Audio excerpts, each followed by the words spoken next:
So, all right, we've got Tim on. Oh no, we got Kevin on the line. Hey, Kevin, how you doing? Hey, Mike, I'm doing pretty well. How about yourself? Good, good, man. What's going on? Good. So basically, I had a negotiation with the seller the other day, and I just wanted to see if you could give me some tips on how to do it better. It was a mobile home on a half acre. It needed a lot of dirt work. The acreage was it was on and off, just up and down, like a roller coaster almost. The mobile home needed a bunch of work, and I explained everything to the guy, and he just wouldn't really come down to my offer. So I was just going to see if you could tell us any negotiation tips or tell me some negotiation tips. Yeah, man. So when you're negotiating with him, and you're telling him everything that's wrong, did he agree that stuff was wrong with it, or do you think everything was fine? Yeah, he was agreeing with everything. He knew that it needed a lot of work. He thought the mobile home was a tear down, but I thought that it could be fixed up on the inside. Okay, it could be salvaged. Mhm. Okay, so how far off were you guys on your prices? I was offering 70,000 and he wanted 90,000, and he wouldn't go lower than that. And he seemed to understand completely all the work that needed to be done. It's just he wouldn't go any lower than that. So okay, I didn't know exactly what to do. I felt he was ready to sell, but I didn't know what I should do to push it further. Okay, so did you get to meet with him face to face, or was this all virtual or over the phone? So I met his daughter at the property. I walked the property with his daughter, and I was in contact with him on the phone the whole time. Okay. So one thing I like to do is next time maybe try to get with him face to face, you know. Did he live around here, or was he far away? So he lived at the property. It's just he worked 12-hour days every day. So he wasn't able to meet up at a perfect time. Okay. So I just keep hounding them. When that happens, I keep hounding them, trying to get to it with them face to face, because everybody gets a day off at some point, right? Because it's not saying you can't negotiate over the phone, because you can negotiate over the phone and Zoom and everything. I personally do better face to face. I can connect with people and get to another level with them, and I think it's like that for a lot of people. So one thing I would do is try to work around getting together with them, and I know sometimes it can be hard. Those guys act like they never have time to ever, there's no possible way I could ever get together with you. I work every single day. Okay, well, I'll be there Christmas morning. Do you work Christmas? There's no way they work every single day. So yeah. one thing is definitely get together with them on that. Did you get bids on getting all that work done? I didn't get bids because after that he didn't want to move forward. I just saw the property myself, and I know that it needed a lot of work, but if everything was done, things were selling for around like 120 to 140.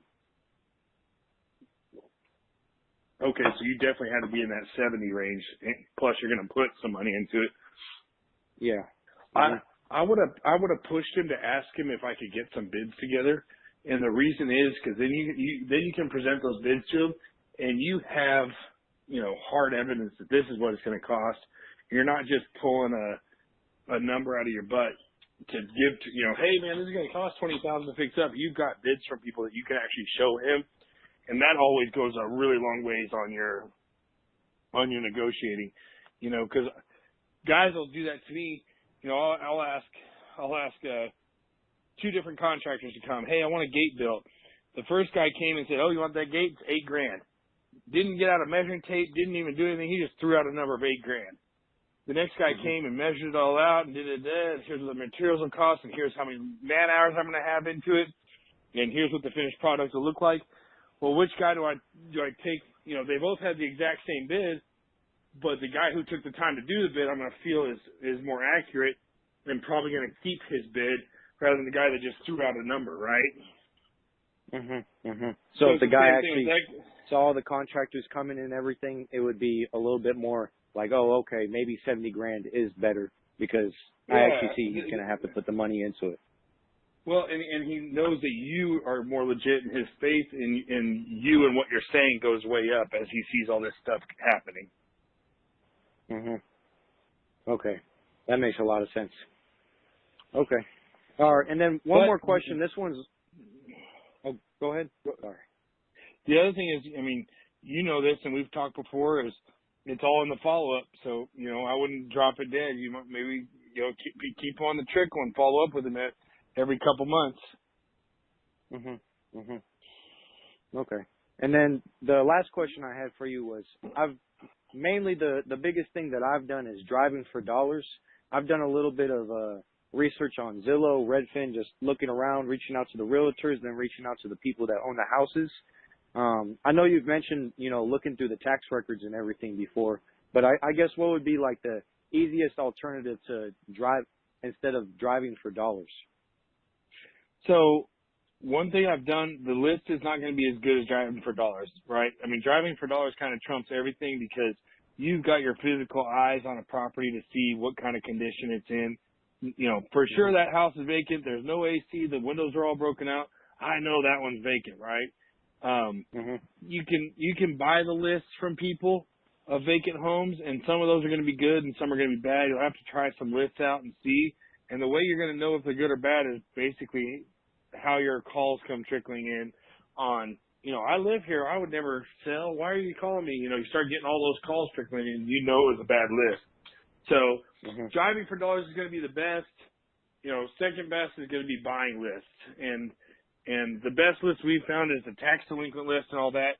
But your best bet's going to be driving for dollars. Okay, driving for dollars. Have you ever had any luck with the water shutoff list? So we've done the water shutoff list years and years ago. One thing that you got to do on the water shutoff list, I'm going to give you a few pointers. If you buy that water shutoff list, go through it and get anything that's been shut off for more than 6 months. Mailers aren't cheap. Mailers are $1 a piece. So you start cranking out. We try to do about 5,000 to 10,000 a month, just depending on the month. We did 4,000 last month. It's kind of all over the place, but mailers aren't cheap. So you get that list and say there's 100,000 of them on there. Well, if you're not careful, you're mailing a whole bunch of stuff where they got their water turned off 3 days ago, or it's an apartment complex and water's turned on and off all the time there because tenants are in and out, in and out, in and out. So when I did that water list the first time, we mailed it, and it was like 90% landlords. So you got to make sure when you request that, you request anything where the water's been off for at least 6 months. 6 months. Okay. And or so else you're going to waste just be. Or else you're going to waste. So that'll just be money. the people with like the. Sorry. Go ahead. No, or else you're going to waste a ton of money on mailings of people who are, renting, or it's one of their rentals or something like that. So you're trying to get the ones where the house has been abandoned for at least 6 months, and they might be landlords, but if they haven't rented out in 6 months, they got problems. So they might be a landlord you want to talk to. Okay. Yeah, that makes a lot more sense, actually, buying the list. And I've heard a lot about the water list. I've never tried it, but the 6 months, that definitely sounds like a great idea. And when I went to SAWS the first time, that SAWS is San Antonio Water System, when I went there the first time, they told me they cannot give me that list, so I had to give a quick letter from my attorney talking about the Freedom of Information Act, and they finally did it. And then they made me pay for the man hours of the list. I had to pay for the man hours to build the list, and to build it the first time was like $180 or something, so it wasn't a crazy amount of money. But if you ever go to request something like that and they turn you down, just tell them it's the Freedom of Information Act, and they should let you have it. Okay. I'll put that in my notes. Freedom of Information Act. Yep. Perfect. Alrighty, that's it. Thank you so much, Mike. I really appreciate that. Freedom of Information. All right. Thank you, man. Cool. Alrighty, have a good night. You too, man. Have a good one.